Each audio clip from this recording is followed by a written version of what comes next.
బటన్లు నొక్కడం గురించి చెప్పుకున్నటువంటి జగన్మోహన్ రెడ్డి పరిశ్రమలు తను తెచ్చిన పరిశ్రమల గురించి చెప్పలేదు.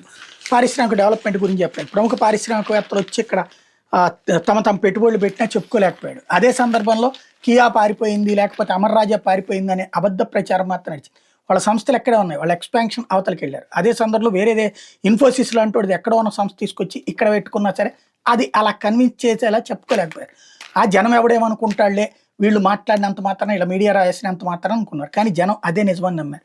ఇప్పటికీ మండలిలో మాట్లాడుకొచ్చింది నిన్న ఏదైతే పరిశ్రమలకు సంబంధించి వైసీపీ. పరిశ్రమలో స్వల్పకాలిక చర్చలో మంత్రి నారా లోకేష్ విమర్శలు మండలిలో వైఎస్ఆర్సీపీ నేత మండలి ప్రతిపక్ష నేత బొత్స సత్యనారాయణ తిప్పికొట్టారు. తొలుత లోకేష్ మాట్లాడుతూ గత ప్రభుత్వంలో రాజధాని నిర్మాణంపై సింగపూర్ ప్రభుత్వంతో చేసుకున్న ఒప్పందాలను ఏకపక్షంగా రద్దు చేశారని ఆరోపించారు.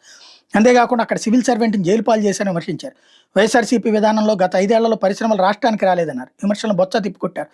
రాజధాని నిర్మాణం అంశంలో సింగపూర్ ప్రభుత్వంతో 2019కి ముందు చేసుకున్న ఒప్పందాలు లోపభూయిష్టంగా ఉన్నాయన్నారు. ఆ ఒప్పందాలు రద్దు చేసుకోవాలని అక్కడ ప్రభుత్వం అభ్యర్థించినట్టు వివరించారు. ఈ నేపథ్యంలో కేంద్ర మంత్రి నిర్మలా సీతారామన్ సమక్షంలో చర్చలు జరిగినట్టు పేర్కొన్నారు. అనంతరమే తమ ప్రభుత్వ ఒప్పందాలు రద్దు చేసిందన్నారు.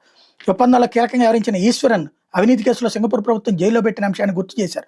14-19లో జీడీపీ వృద్ధి రేటు 4.47% ఉంటే వైఎస్ఆర్సీపీ హయాంలో 4.7% నమోదైందని గుర్తు చేశారు. 5 ఏళ్లలో దిగ్గజ కంపెనీలు రాష్ట్రంలో పెట్టుబడులు పెట్టడానికి ముందుకు వచ్చాయన్నారు.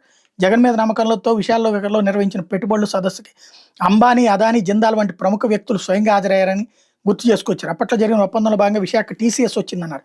తమ హయాంలో పరిశ్రమల దగ్గర ఏ చిన్న సమస్య తలెత్తినా వేగంగా చర్యలు తీసుకున్నట్టు చెప్పుకొచ్చారు.